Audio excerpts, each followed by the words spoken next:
In the last video, I said we were going to fix the Z-axis vibration with some hydraulic dampeners. But the more I thought about it, the more that didn't make sense. Why tune the vibration now, when I'm about to bolt on a water-cooled spindle that changes the entire physics of the machine? So here's the plan. Before we quiet the Z-axis, we're going to upgrade it, with a new spindle installed first. Then, once the system is in its final version, we'll come back and fine-tune the motion. In today's video, we're going to get the spindle installed and make sure we're maximizing tool clearance and machine capabilities. Let's get into it. I've learned that CNC fever can make a person a little delirious. Okay. So before I tear anything apart, I need to jot down a few reference notes. Because once I start, there's no going back. I'm going to measure how much distance I have from my spoil board to the collet, and it's 6 inches. That's the benchmark I'll need for the new spindle height. Next, I lay out the aluminum plate I'm using for the new tool plate. Time to cut it to size and prep it for machining. I'm using my go-to double-sided tape to hold it down. If you've never used this stuff grips like crazy. I'll drop a link in the description. Just to be extra safe though, I'm adding a few wooden wedge blocks for clamping back up. I definitely don't want this thing to shift around while I'm cutting it. Now, I thought I did a great job filming the machining process for the tool plate, but turns out I got some beautiful setup shots and none of the actual machining. Classic. Fortunately, I did capture the machining of the spindle bracket, which you're seeing now. I marked the bolt hole locations using a V-bit, just to give the drill bit a clean start.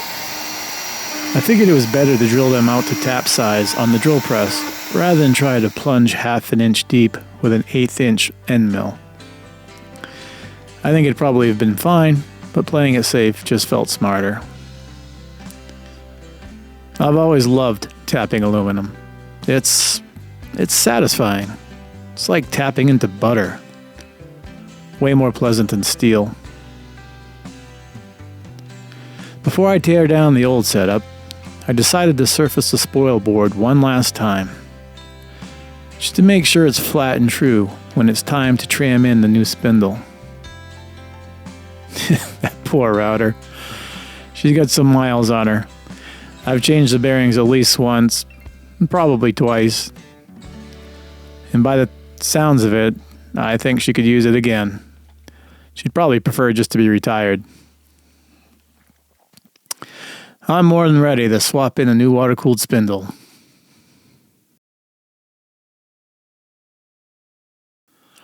And with that, let's tear this thing apart. First thing, I'm dismounting the router from its long-time home in its bracket. I think it's earned a rest. I'll give it a new set of bearings and it'll be good for a few more jobs if I ever need it again. I'm pretty sure I have a new set of bearings around here somewhere. Then I start dismantling the bracket and the original tool plate. I begin while the spindle is at X0, Y0, which turns out doesn't let me rest the linear rails on the spoil board. So I jog the machine forward to get better access. From there, it's just a matter of removing metric bolts, one by one, until I finally expose the bare bones of the Z-axis. No tool plate left. Just 15 years of chips, grime, and vibration. Yeah, she could use a deep clean. But before I get to that, I can't resist. I want to test fit the new tool plate and spindle bracket I just finished machining. Alright, let's see. Okay, let's just get these bolts lined up. There. Wait a second. Alright, that's better. Wait. What the heck? Something's hitting. Why is something always hitting? I see what's going on.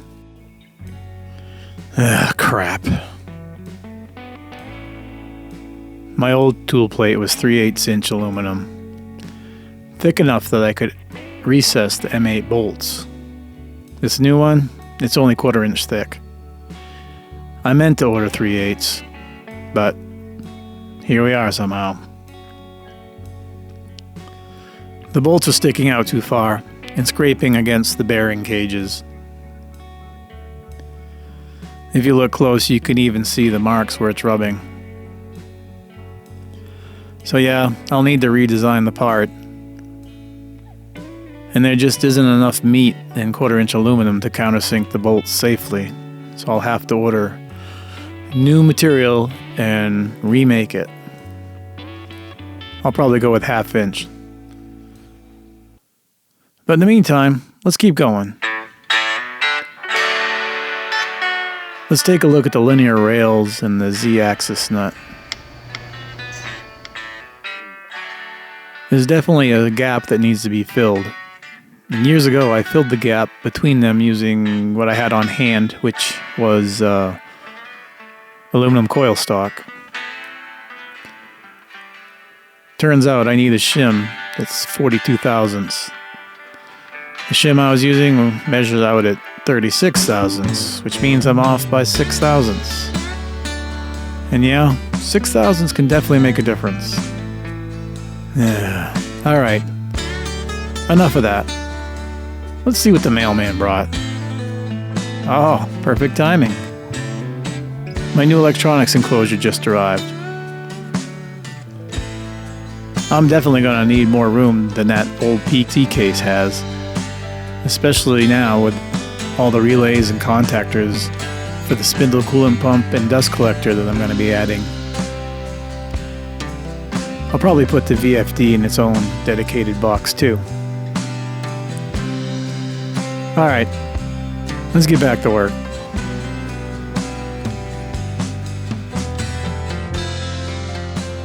Let's double check the shim spacing one more time just to be sure.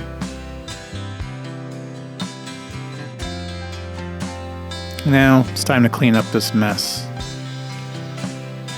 Mostly just years of WD-40 buildup from trying to stop the vibration with oil. Not my proudest fix, but hey, we've all been there. I think at one point I even gobbed some grease on it just to see what it would do. I go ahead and remove the 4 bolts that were interfering. That still leaves the 4 perimeter bolts, and those clear just fine. And with the 4 bolts out of the way, well, the tool plate fits like it should. How about that?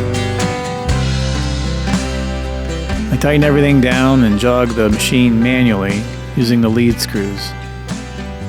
I'm watching for any signs of interference or binding. Everything looks good. Although that mystery noise is still there when moving downward, even with no router on it.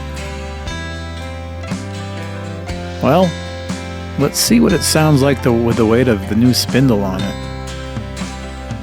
The water-cooled spindle is probably 3 or 4 pounds heavier than a router, so that should tell us a lot.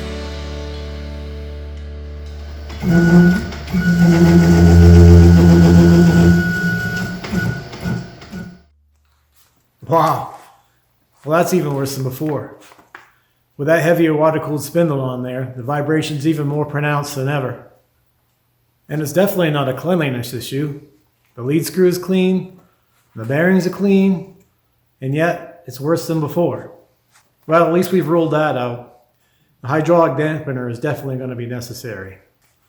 But first I'll need to remake the tool plate out of 1/2 inch aluminum so I can recess the bolts properly. I also need to get some real shim stock so I can shim the Z-axis properly. I don't really think 5 or 6 thousandths is the main issue here, but it's best to just take care of it and eliminate that variable and go from there. Once that's done, I'll move on to designing and fabricating the mounting points for this bad boy. It's going to be a bit of a challenge. My Z-axis has nearly 7 inches of travel. In order to accommodate that, this shock is over 22 inches with both brackets on each end. So I'll need to build a mounting tower or some sort of standoff to secure the far end of the shock. But I'm confident that it'll reduce the vibration I'm having, and also at the same time, it'll help the motor lift the new heavier spindle. But we'll tackle all that in the next video. I hope you've enjoyed following along with this upgrade series so far, and that you'll stick around for what's coming up next. We still have a lot of work to do, and I'd love to have you along for the ride. And if you haven't already, go ahead and hit the subscribe button so you don't miss the next one. CNC fever is real, and we're just getting warmed up. See you next time.